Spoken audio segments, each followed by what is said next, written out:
Hello and welcome to my channel. Today I'm going to show you guys how to install or to replace your cabin filter on your Ram trucks.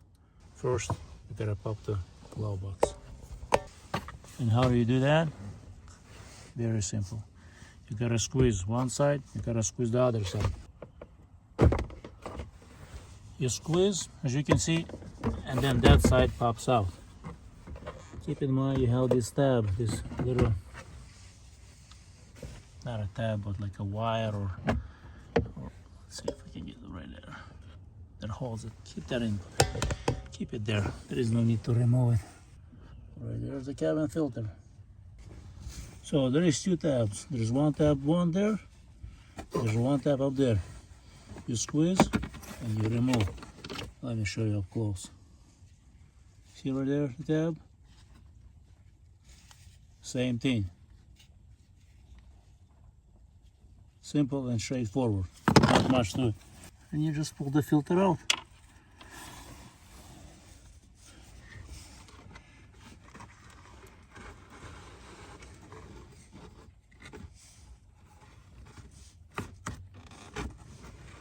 Pull the filter out. As you can see, filter is filthy. Not too many leaves, but there is all kind of stuff there. Dust.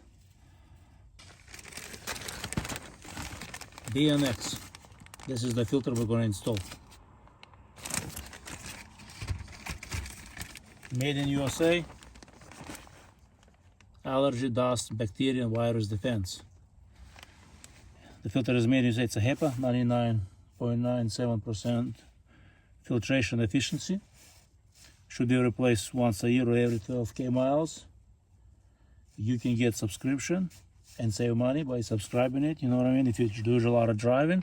And if you don't do, some people like the subscription. You subscribe, you get your filter, you know it's time to replace it. So those are the few things to keep in mind, is to replace it with quality filter. And before you install your filter, always check the size. New filter versus old. Thickness, length, wise. Making sure it's, someone did not make a mistake. Keep in mind direction of the airflow.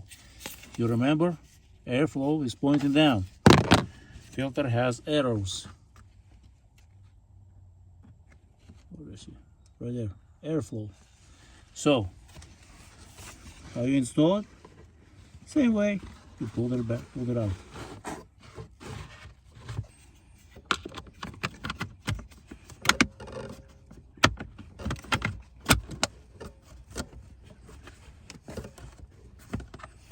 Right there are the tabs that gets latched on those grooves. Feels like straightforward, not much to it, right? As you see, you insert that side, make sure it's in the grooves. You push until it clicks, and then that's it, and it's done. That's how you replace your cabin filter. If you have questions, drop me in the comment section. Thank you, and have an awesome day.